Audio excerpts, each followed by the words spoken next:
कल रात गुजरात का गांधीनगर धूं धूं कर जल उठा। गरबा पर पथराव हुआ, गाड़ियां तोड़ी गई, आगजनी की गई और लग रहा था कि मानो पूरे गांधीनगर को फूंकने का प्लान बनाया गया। पुलिस ने बहुत मुश्किल से हालात को काबू में किया, लेकिन शांति तो है। तनाव के चलते भारी संख्या में पुलिस बल की तैनाती की। और सिर्फ गांधीनगर नहीं, कानपुर से आई लव मोहम्मद के नाम पर शुरू हुआ विवाद। जब योगी फोर्स ने कंट्रोल किया तो उत्तराखंड के शहरों में दंगा ब्रिगेड एक्टिव हुआ। काशीपुर में हंगामा बरपाया। महाराष्ट्र के नांदेड़ और मुंबई को सुलगाने की कोशिश भी की गई। शहर शहर आई लव मोहम्मद के नाम पर क्या कोई सुनियोजित साजिश रची जा रही? गाड़ियां जली, दुकान में आग लगा दी गई, गरबा पर पथराव किया, वाहनों में तोड़फोड़ कर दी।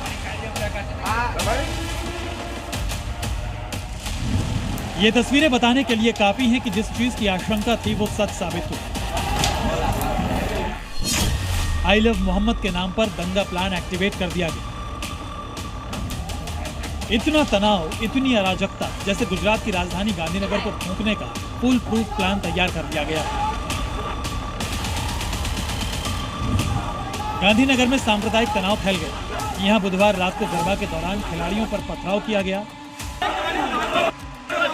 जिसके बाद माहौल तनावपूर्ण हो गया। दोनों समुदायों की भीड़ आमने सामने आ गई।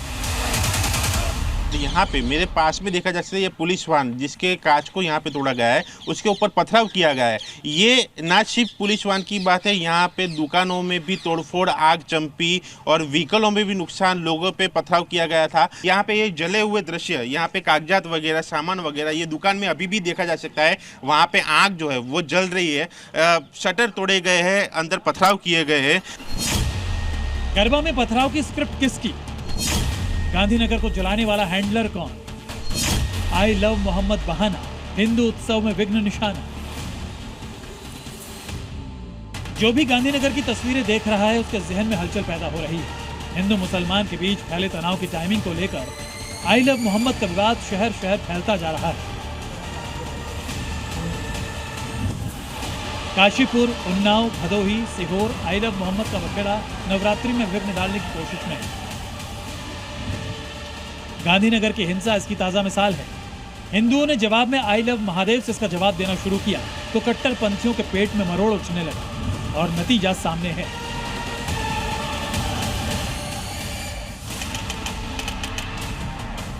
गांधीनगर के दहेगाम में एक युवक ने सोशल मीडिया पोस्ट पर आई लव मोहम्मद पोस्ट के जवाब में जय महादेव पोस्ट किया, जिसके बाद विवाद शुरू हो गया। जहां गरबा चल रहा था वहां कुछ लोगों ने पथराव कर दिया। घटना का वीडियो जी न्यूज के पास है, जिसमें साफ दिख रहा है कि कैसे उपद्रवी बवाल मचा रहे हैं। जहां लोग रात में गरबा खेल रहे थे वहां दहशत का माहौल है। ये पुलिस चौकी के बाहर रखी हुई ये 2 पुलिस वाहन, उसके अंदर लोगों को बिठाया गया है, जिन लोगों को राउंड अप किया गया है। 50 से ज़्यादा लोगों को यहाँ पे राउंड अप किए गए होने की जानकारी यहाँ पे मिल रही है और लोगों को भी ढूंढ के पकड़ा जा रहा है। गरबा आयोजन के दौरान पथराव शुरू होने से पंडाल में भगदड़ मच गई। देखते ही देखते पूरा विवाद हिंसा में बदल गया। हिंसा का पहला वीडियो सबूत। घटना के एक वीडियो में कुछ लोग एक दूसरे पर पत्थर फेंकते और कुछ लोग डंडे लिए हुए दिखाई दे रहे हैं, जबकि एक महिला घबराहट में चिल्ला रही है, अपने बेटे को पुकार रही है। हिंसा का दूसरा वीडियो सबूत। उपद्रवियों ने कई गाड़ियों को आग के हवाले कर दिया, कई गाड़ियों को बुरी तरह क्षतिग्रस्त किया। हिंसा का तीसरा वीडियो सबूत। कुछ लोग एक दुकान में घुसकर नुकसान पहुंचाते और एक दूसरे से लड़ते झगड़ते दिखाई दे रहे हैं। पुलिस ने हालात को काबू कर लिया है। सीसीटीवी फुटेज और वायरल हो रहे उपद्रव के वीडियो की मदद से उपद्रवियों की पहचान की जा रही है। ग्रुप्स के बीच में एक पत्थरबाजी का बनाव बना था, जिसका मेन कारण एक सोशल मीडिया पोस्ट था। जैसे ही पुलिस को इसके बारे में इंफॉर्मेशन मिला, पुलिस तुरंत ज़्यादा से ज़्यादा नंबर में स्थान पे पहुंच गई और पूरी स्थिति को काबू करने में आ गया है। अभी तक टोटल 60 से ज़्यादा लोगों को राउंड अप किया गया है। अब शांतिपूर्ण हालात हैं, लेकिन इलाके में भारी पुलिस बल की तैनाती है। इससे पहले गुजरात के वडोदरा और गोधरा शहरों में हिंसा की खबर आई। लोगों ने सड़कों पर उतरकर जबरदस्त विरोध किया। लोगों ने पुलिस स्टेशन पर हमले किए थे। यूपी के कानपुर से आई लव मोहम्मद के बैनर से विवाद शुरू हुआ, लेकिन योगी फोर्स ने उत्तर प्रदेश में शहर शहर विरोध प्रदर्शन के बावजूद मजहबी उन्माद को फैलने नहीं दी। योगी फोर्स ने हालात को कंट्रोल कर लिया, लेकिन उत्तराखंड से गुजरात तक आई लव मोहम्मद की आग भड़की हुई है। विवाद की आग इस कदर शहर शहर फैल रही है। मुस्लिम समुदाय के लोग जगह जगह जुलूस निकाल रहे हैं और मस्जिदों पर ये पोस्टर चिपका रहे हैं। कई जगहों पर पथराव हुआ। काशीपुर में तो पुलिसकर्मी को घेरकर बेरहमी से पीटा। कई शहरों में जुलूस में सर तन से जुदा के नारे भी लग रहे हैं। इबादत पर रोक नहीं, देश सेक्युलर है। बैनर पर रोक नहीं, देश पंथ निरपेक्ष है। प्रदर्शन पर रोक नहीं, देश में लोकतंत्र है। लेकिन साजिश वाली आग लगाने की छूट किसी को नहीं है। सांप्रदायिक सौहार्द को फूंकने की इजाजत किसी को नहीं है। सवाल इसलिए खड़े हो रहे हैं कि बस 2 दिन पहले मुस्लिम समुदाय के नुमाइंदे तौकीर रजा ने खुल्लम खुल्ला ऐलान किया था कि अगर मुस्लिम युवा सड़क पर आ गए तो कर्फ्यू भी तोड़ देंगे। कि मुसलमानों के पास खोने के लिए तो कुछ नहीं है। इस वक्त हालात ये है कि अगर कर्फ्यू भी लगा होगा तो लोग निकलकर आएंगे, मानेंगे नहीं। ये कैसी तकरीर है? ये मजहब से कैसा प्यार है? शांतिपूर्ण विरोध की बजाय हिंसा की आग में देश को झोंकने की ये बहुत बड़ी साजिश के सिवाय और कुछ नहीं दिखता। Bureau report, Zee Media. I love Mohammad पर हंगामा बढ़ता ही जा रहा है, क्योंकि अभी कानपुर से निकलकर देश के दूसरे राज्यों तक फैल चुका है। मुंबई में आई लव मोहम्मद के पोस्टर लगने के बाद हिंदू संगठन भी सड़कों पर उतर आए अपना विरोध दर्ज कराने के लिए। मोहम्मद के जवाब में आई लव महादेव और जय श्री राम के पोस्टर को चस्पा करना है। इसके बाद कुछ कट्टरपंथी इस पर दांत पीस कर रहे हैं। जान भी चले जाए मोहम्मद के लिए तो कुर्बान है। वो भी गुस्ताखी करेगा तो वो बचेगा नहीं। आई लव मोहम्मद अगर तुम करते हो तो अपने घर में करो जाके ना। निश्चित रूप से यह हमको शंका हो रहा है कि इसमें कोई बड़ी साजिश की बू आ रही है।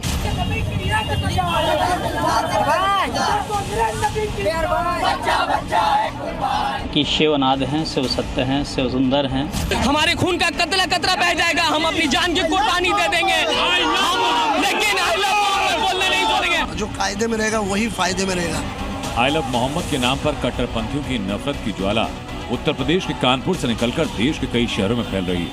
धर्म के नाम पर मंसूबे कुछ और दिखाई पड़ रहे हैं। ऐसे में हिंदू समाज ने भी I love Mahakal, I love Mahadev के साथ आई लव श्री राम को उतार दिया। उज्जैन, वाराणसी, दिल्ली और मुंबई जैसे शहरों में महादेव और राम को देखकर कट्टरपंथी बेचैन भी हैं। भारत में रहना है, जय श्री राम बोलना है, जय जय श्री राम, जय श्री राम, हर हर महादेव, हर हर महादेव। कट्टरपंथी गैंग अब आई लव मोहम्मद की आड़ में भड़काऊ नारेबाजी पर उतारू हो गया।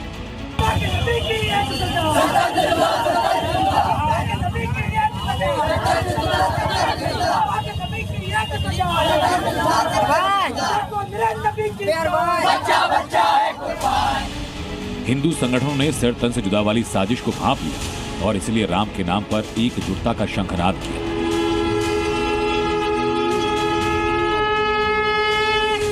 कानपुर में भड़की आग उज्जैन से होते हुए मुंबई तक पहुंच चुकी है। मुंबई के मुस्लिम इलाकों में आई लव मोहम्मद की पोस्टर लगाए गए। जाहिर है कि एक तरह से मामला धार्मिक हो चुका है। मैं आपको तस्वीर दिखाता हूं। इस वक्त मैं मानखुर्द इलाके में हूं। गोंडी मानखुर्द इलाका है। आई लव मोहम्मद का यहाँ पे पोस्टर साफ तौर पे आप देख सकते हैं। तमाम मुस्लिम समाज के जो लोग हैं ये यहाँ पर मौजूद हैं। पोस्टर लगाना तो ठीक, लेकिन पोस्टर के बाद प्रदर्शन की आशंका भी बनी है। पुलिस पूरे इलाके पर नजर बनाए हुए है, लेकिन हिंदुवादी संगठनों ने चेतावनी दे दी है। जो कायदे में रहेगा वही फायदे में रहेगा। मोहम्मद यहाँ क्यों कह रहा है? पाकिस्तान में कहें।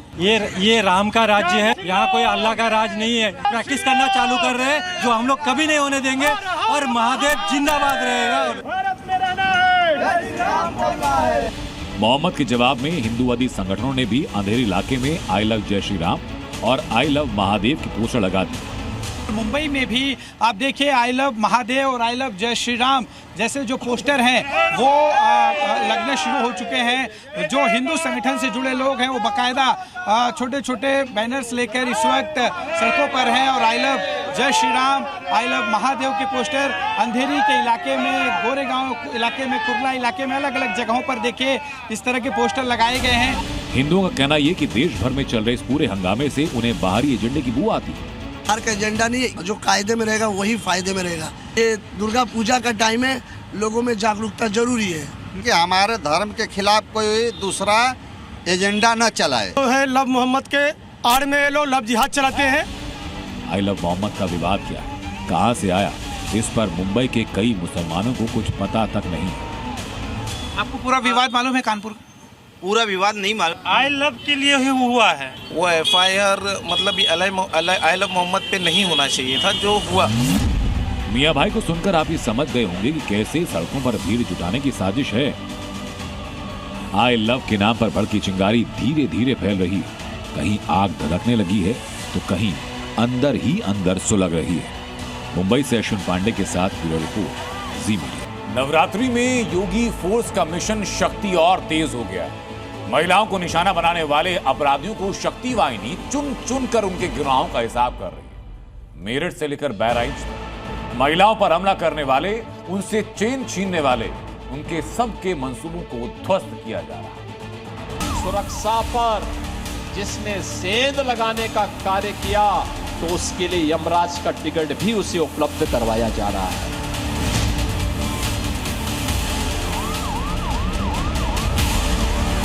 नवरात्रि में सीएम योगी के मिशन शक्ति वाले प्रण को पूरा करने के लिए वीरांगनाएं लगातार अपराध पर प्रहार कर रही हैं।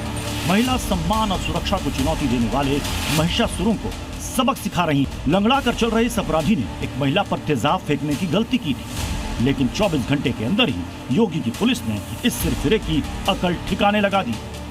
महेंद्र प्रजापति नाम के आरोपी ने पुलिस पर गोली चलाई थी, लेकिन जवाबी गोली उसके पैरों के आर पार हो गई।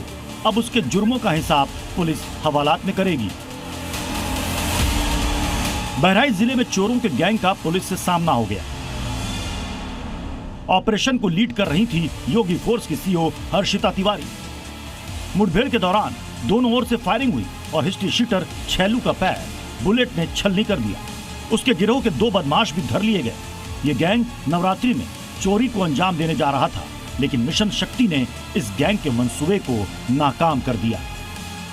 जब उनको रोक करके पूछताछ करने का प्रयास किया गया तो मोटरसाइकिल सवार व्यक्तियों ने पुलिस टीम पर जानलेवा हमले की नीयत से फायर कर दिया।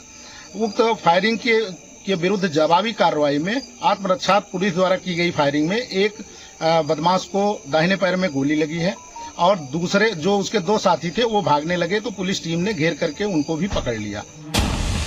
मुजफ्फरनगर में महिलाओं के गहने लूटने वालों को योगी फोर्स ने एनकाउंटर से तगड़ा जवाब दिया। यहाँ भी मिशन शक्ति ने अपना कमाल दिखाया। चेकिंग के दौरान बाइक सवार बदमाशों ने पुलिस पर गोली चलाई थी, लेकिन वो घेराबंदी तोड़ नहीं सके।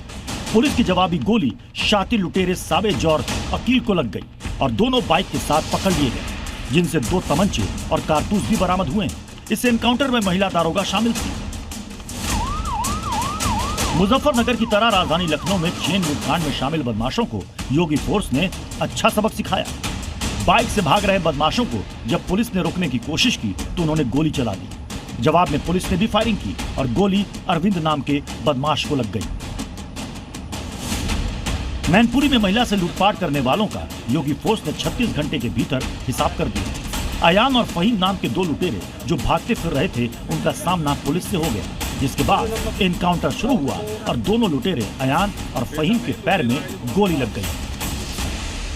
जब पुलिस ने रोकने की कोशिश करी तो ये लोग गाड़ी को मोड़ के भागने लगे। इन्होंने पुलिस के ऊपर 5 राउंड की फायर किया, जिसके पुलिस ने अपने बचाव के लिए उसमें फायर किया, जिसमें 2 व्यक्ति जिनका नाम अयान है और फहीम है और उनके पैर में गोली लगी। सहारनपुर और बिजनौर में योगी फोर्स की गोली ने गोकशों को अच्छा सबक सिखाया। सहारनपुर में गोकशी रोकने गई महिला सब इंस्पेक्टर की टीम पर गोकशों ने फायरिंग की थी, लेकिन नारी शक्ति के रौद्र रूप के आगे गोकश बेबस हो गए। एक गोकश के पैर में गोली लग गई और कुल 4 गोकश पकड़ लिए गए। जबकि बिजनौर में भी पुलिस ने मुठभेड़ के बाद गोकशी के आरोपी बाप बेटे को तमंचे और कारतूस के साथ गिरफ्तार किया। उत्तर प्रदेश में शहर शहर हो रहे एनकाउंटर का मकसद है नवरात्रि में महिलाओं के सम्मान पर हाथ डालने वालों को सख्त सजा देना। इसी के लिए मुख्यमंत्री योगी ने मिशन शक्ति 5.0 चलाया है, जिसमें योगी फोर्स की जाबाज महिलाएं अपराधियों को लगातार सबक सिखा रही हैं। Bureau report, Zee media. Uttar Pradesh में वसूली के आरोपी पुलिस वालों पर योगी का हंटर चल गया। कानपुर जिले के एक थाने में तैनात 5 दारोगा और 2 कांस्टेबल को लाइन हाजिर कर दिया गया। बताया जा रहा है कि कारोबारी से लूट के मामले में पुलिस वाले 24,000 रुपए वसूल चुके थे, जबकि 2 लाख रुपए की डिमांड और थी। अभी तो इन्हें लाइन हाजिर किया गया है। जांच के बाद और भी कड़ा एक्शन हो सकता है। और जो भी जिस भी स्तर पर लापरवाही होगी वहां पर जवाबदेही भी सुनिश्चित होगी। मुख्यमंत्री योगी गुस्से में, वो खाकी को बदनाम करने वालों को छोड़ेंगे नहीं। जिस खाकी वर्दी से अब यूपी के माफिया गैंगस्टर्स थर्राते हैं, बदमाश अपराधी रहम की भीख मांगते हैं। अगर किसी पुलिस वाले ने उस वर्दी पर दाग लगाने की कोशिश की तो इसकी सजा जरूर मिलेगी। इसीलिए तो योगी आदित्यनाथ ने बहुत बड़ा एक्शन लिया। 1 नहीं, 2 नहीं, बल्कि 7 पुलिस वालों को लाइन हाजिर कर दिया है। कानपुर में 7 पुलिस वालों पर कार्रवाई हुई। उनके गुनाहों की लिस्ट आपको बताएं, उससे पहले जान लीजिए कि आखिर वो कौन कौन पुलिस वाले हैं जिन्हें लाइन हाजिर का दंड मिला है। लिस्ट में पहला नाम सब इंस्पेक्टर प्रदीप कुमार का है। इसके अलावा सब इंस्पेक्टर आशीष, sub inspector Vishnu Kumar, sub inspector Ravishankar और सब इंस्पेक्टर शैलेंद्र सिंह, जबकि 2 कांस्टेबल बंटी कुमार और सुल्तान सिंह का नाम लाइन हाजिर हुए पुलिस वालों की लिस्ट में। देखिए, महाराजपुर थाना के 5 सब इंस्पेक्टर और 2 कांस्टेबल की शिकायतें प्राप्त हुई थी और कुछ वीडियो भी थाना महाराजपुर क्षेत्र के ही वायरल हुए थे, जिसका संज्ञान लेते हुए एसीपी कैंट को पूरे मामले की जांच दी गई है। कानपुर के सरसौल इलाके में रहने वाले एक कारोबारी ने आरोप लगाया था कि महाराजपुर थाने में तैनात पुलिस वालों ने 24,000 रुपए की वसूली की और साथ में 2 लाख रुपए की डिमांड भी की। कारोबारी का कहना था कि रुपए न देने पर उसे झूठे मुकदमे में जेल भेजने की धमकी दी गई थी, जिसका वीडियो बनाकर उसने सोशल मीडिया पर पोस्ट किया। वीडियो वायरल हो गया और मामला पुलिस अफसरों तक पहुंच गया। तुरंत ही जांच बिठाई गई और प्रारंभिक जांच में कारोबारी के आरोप सही पाए गए, जिसके बाद 7 पुलिस वालों को लाइन हाजिर कर दिया गया।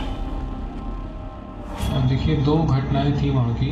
एक जुआ पकड़ा गया था और एक उसके कुछ दिन बाद गांजा वहाँ पकड़ा गया था थाना क्षेत्र में। उसी को लेकर 3 से 4 वीडियो वायरल हुए हैं। लाइन हाजिर हुए पुलिस वालों पर यह कार्रवाई अंतिम नहीं, अभी तो अंतिम जांच रिपोर्ट आनी बाकी है, जिसके बाद उन्हें और भी सख्त सजा मिल सकती है। उत्तर प्रदेश में अपराध के खिलाफ 0 टॉलरेंस की पॉलिसी। योगी खुद कह चुके हैं, अपराधी हो या फिर वर्दी, अगर कोई किसी निर्दोष को परेशान करे तो कानून उसे कड़ी से कड़ी सजा दे। हमें याद रखना होगा, जब सरकार की नीयत साफ है, नीति स्पष्ट है, तो उसमें अनावश्यक रूप से उस पूरी मिशन में कोई भी अगर उसका दुरुपयोग करता है, उस मामले में कोई अनावश्यक रूप से इस मामले को फेल करने के लिए कोई कार्रवाई करता, कोई किसी प्रकार का गलत कदम उठाता है, तो उन लोगों की जवाबदेही भी तय। कानपुर के 7 पुलिस वालों पर कार्रवाई करके योगी सरकार ने साफ संदेश दे दिया है कि सिस्टम में ऐसे लोगों की बिल्कुल जगह नहीं है, जो जनता की परेशानियां दूर करने की जगह उल्टा उन्हें परेशान कर रहे हैं। अभी तो सिर्फ उन्हें लाइन हाजिर ही किया गया है। दागी पुलिस वालों पर निलंबन की तलवार लटक रही है। ब्यूरो रिपोर्ट, ज़ी। अयोध्या जी में बीजेपी के फायर ब्रांड नेता विनय कटियार के एक बयान ने नया घमासान छेड़ा। विनय कटियार ने सीधे और स्पष्ट शब्दों में मुसलमानों को फरमान सुनाया कि उन्हें राम की नगरी को छोड़ना होगा। कटियार का कहना यह कि मियां भाई को अयोध्या छोड़कर सरयू पार जाना होगा, लेकिन इसी बयान ने विवाद को जन्म दिया, क्योंकि अयोध्या में मुसलमान अब भड़क उठे। इस जिले के अंदर क्यों रहे वो लोग, जाएं नदी कुशवाड़ चले जाएं, गोंडा चले जाएं। सीमा में क्योंकि भगवान राम के भक्त रहते हैं और भाई आप मांस का भक्षण करोगे तो ठीक नहीं है। अब राम नगरी से मुसलमानों को बाहर निकालने की आवाज बुलंद होने लगी है। अयोध्या से मियां भाई की विदाई की आवाज कुछ नेताओं ने उठाई है। इसलिए सवाल उठने लगा है कि क्या अयोध्या छोड़ देंगे मुसलमान। बीजेपी नेता विनय कटियार ने अयोध्या से मुसलमानों को निकालने का बयान दिया। जाहिर है मुसलमान तो भड़केंगे ही, लेकिन साधु संत तो कटियार की सोच के समर्थन में है। ये देश किसी के बाप का नहीं है, ये देश हर उस भारतवासी का है, चाहे वो हिंदू हो, मुस्लिम हो, सिख हो, ईसाई हो।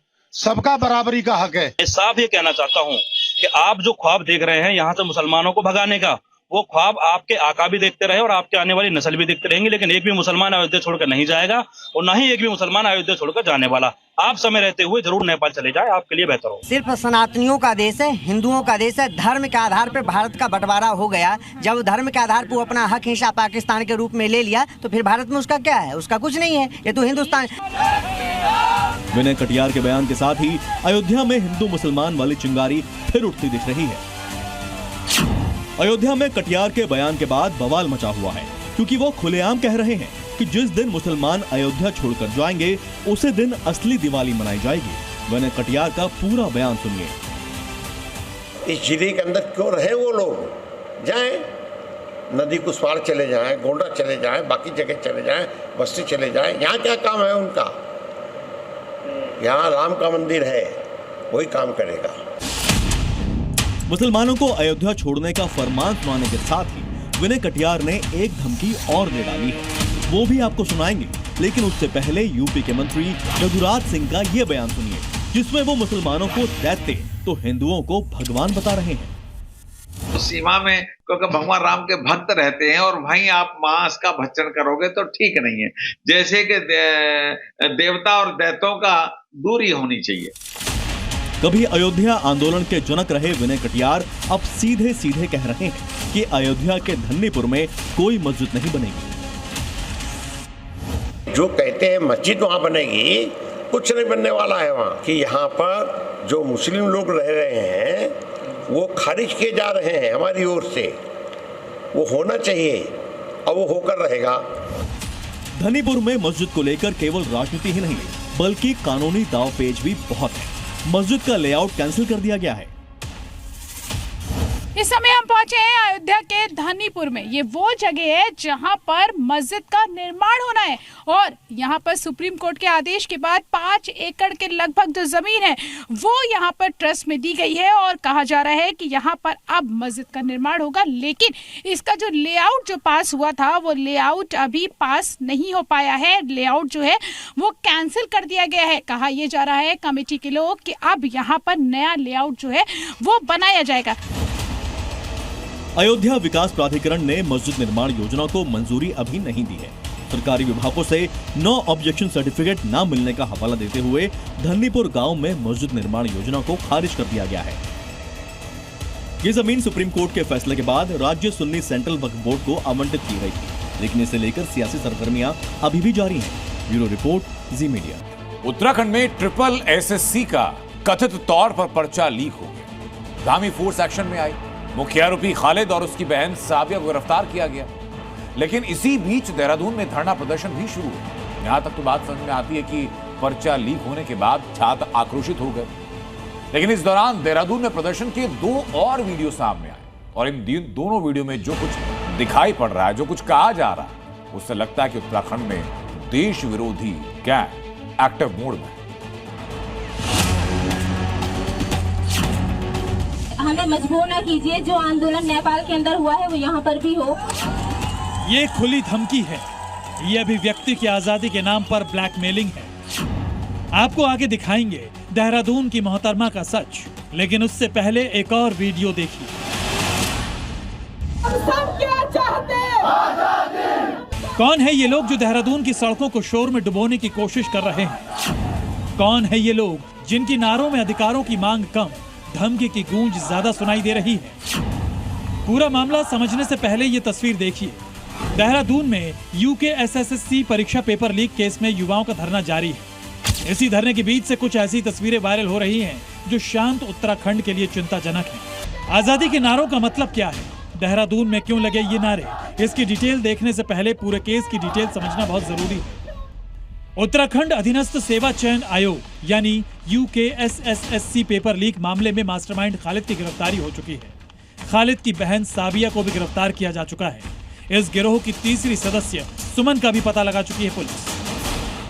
इसके लिए इसने प्लानिंग करनी शुरू की तो सबसे पहले इसने 4 जगह से अपना फॉर्म भरा, जिसमें कि उसने फ़ोन नंबर चेंज किए हैं और अपने फादर का नाम चेंज करके फॉर्म भरा है। उसके जो 4 सेंटर पड़े उसमें से 2 हरिद्वार में थे और 2 टिहरी में सेंटर पड़े। जो 2 हरिद्वार के सेंटर थे वो पास में थे इसके घर के, तो इसने ये सोचा था कि मैं एक बार सेंटर में जाकर अगर मैं कोई मोबाइल प्लांट कर सकता हूँ तो वो देख लेता हूँ। हरिद्वार के बहादुरपुर जट स्थित बाल सदन इंटर कॉलेज में खालिद का परीक्षा केंद्र था। कॉलेज के दोनों ओर गन्ने के घने खेत हैं, जिनका फायदा उठाते हुए खालिद ने सेंधमारी की। उसने पहले 2 बार कॉलेज की रेकी की, फिर परीक्षा से पहले एक रात चुपचाप आया और करीब 6.5 फीट दीवार फांद कर परिसर में दाखिल हुआ। खालिद ने कॉलेज की पुरानी इमारत में एक मोबाइल फोन छिपा दिया और परीक्षा के दौरान पेपर लीक करने में इसका इस्तेमाल किया गया। असल में 21 सितंबर को उत्तराखंड राज्य अधीनस्थ सेवा चयन आयोग का परीक्षा का पर्चा लीक होने की शिकायत सोशल मीडिया में उत्तराखंड स्वाभिमान मोर्चा के अध्यक्ष बॉबी पवार ने की। बॉबी पवार ही देहरादून के पेपर ग्राउंड के बाहर सड़क पर धरना प्रदर्शन कर रहे हैं, जिसमें बड़ी संख्या में युवा भी साथ हैं। ये वो प्रदेश है, ये वो युवा है जो पेपर लीक से आज़ादी चाहता है, जो परीक्षा माफियाओं से आज़ादी चाहता है, जो भ्रष्ट तंत्र से आज़ादी चाहता है। ये वो लोग हैं, ये वो युवा है, संघर्षशील युवा, पढ़ा लिखा युवा है। ये माँ गंगा और यमुना के पुत्र है, ये बाबा बद्री केदार के पुत्र है, ये इस देवभूमि के पुत्र है। आप इनसे इस प्रकार के, जिस प्रकार का तुम्हारा IT सेल ट्रोल कर रहा है, तो मैं समझता हूँ कि आप बहुत गलत ट्रैक में जा रहे हो। जो वक्तव्य यहाँ से कोई बोल रहा है समर्थन में हमारे, वो जरूरी नहीं कि उत्तराखंड बेरोजगार संघ का वक्तव्य हो। अब ट्रेन से पाकिस्तान को मारे, बिल्कुल सही सुन रहे हैं आप। भारत ने वो काम कर दिखाया जो दुनिया के कई विकसित देश नहीं कर पाए। भारत के बॉर्डर के पास किसी रेलवे स्टेशन पर ट्रेन खड़ी होगी और वहां से बैलिस्टिक मिसाइल जाएगी और दुश्मन देश को बर्बाद कर देगी। भारत अब ट्रेन से बैलिस्टिक मिसाइल दागने में सक्षम हो गया और कल रात भारत ने ट्रेन मिसाइल लॉन्चर से मिसाइल का सफल परीक्षण भी कर चुका है।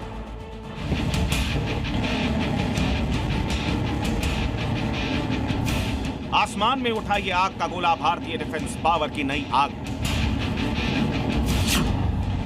यह आग दुश्मन देशों को संदेश है कि अब भारत ट्रेन से भी बैलिस्टिक मिसाइल दागने में सक्षम है।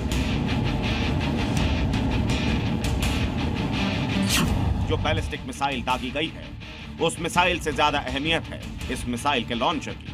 यह मिसाइल दरअसल एक ट्रेन की बोगी है जिस पर मिसाइल को लोड करके यहां तक लाया गया था। इस बोगी के आगे एक इंजन भी लगा हुआ है। ट्रेन से मिसाइल दागकर भारत ने रक्षा क्षेत्र में नया इतिहास रच दिया। बुधवार रात ओडिशा के चांदीपुर टेस्ट रेंज में ट्रेन मिसाइल लॉन्चर से मिसाइल का सक्सेसफुल ट्रायल किया। ट्रेन मिसाइल लॉन्चर के लिए ट्रेन की बोगी को स्पेशली डिजाइन किया गया है। इस बोगी में मिसाइल अंदर की तरफ होगी ताकि किसी को पता न चले। जहां मिसाइल लॉन्च करना होगा वहां रेलवे ट्रैक के जरिए इस बोगी को पहुंचाया जाएगा। इसके बाद उसी जगह से दुश्मन देश पर निशाना लगाया जा सकेगा। ट्रेन से मिसाइल लॉन्च कर भारत उन देशों की कतार में खड़ा हो गया है जिनके पास पहले से ही ट्रेन से बैलिस्टिक मिसाइल दागने की क्षमता है। 4 साल पहले नॉर्थ कोरिया ने भी ट्रेन से मिसाइल दागने की ताकत दुनिया को दिखाई थी। नॉर्थ कोरिया ने 2 बोगी वाले कोच से मिसाइल दागकर दुनिया को चौंका दिया था। नॉर्थ कोरिया के अलावा रूस और चीन के पास भी ट्रेन की बोगी से मिसाइल दागने की क्षमता मौजूद है। अमेरिका भी ट्रेन से मिसाइल लॉन्च करने का ट्रायल कर चुका है, लेकिन उसने कभी इसका खुलासा नहीं किया। ट्रेन से बैलिस्टिक मिसाइल लॉन्च करने की क्षमता हासिल करने से भारत को क्या फायदा होगा, इसे समझिए। बैलिस्टिक मिसाइलों की तैनाती किसी निर्धारित जगह पर की जा सकती है। ट्रेन मोबाइल मिसाइल लॉन्चर के जरिए भारत देश के किसी भी हिस्से में मिसाइल न सिर्फ ले जा सकता है बल्कि वहां से मिसाइल फायर कर सकता है। भारत के पास 70,000 किलोमीटर का रेल नेटवर्क है, जिसकी वजह से मिसाइल को जंगल, पहाड़, समंदर के किनारे तक ले जाया जा सकता है।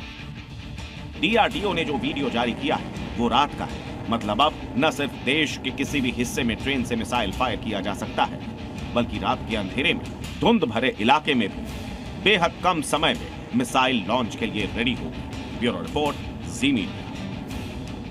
दिल्ली के एक इंस्टीट्यूट में छात्राओं से छेड़खानी का आरोपी पाखंडी मैनेजर को लेकर एक और बड़ा खुलासा हुआ। पाखंडी मैनेजर ने गंदे कामों के लिए एक लेडी गैंग बनाया।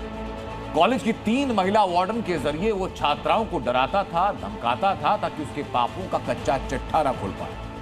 पापों के खुलासे के बाद चैतन्यानंद फरार है, लेकिन बहुत जल्द पुलिस उसे ढूंढकर गुनाहों का हिसाब भी करेगी। नाम चैतन्यानंद सरस्वती, जुर्म छात्राओं से छेड़छाड़।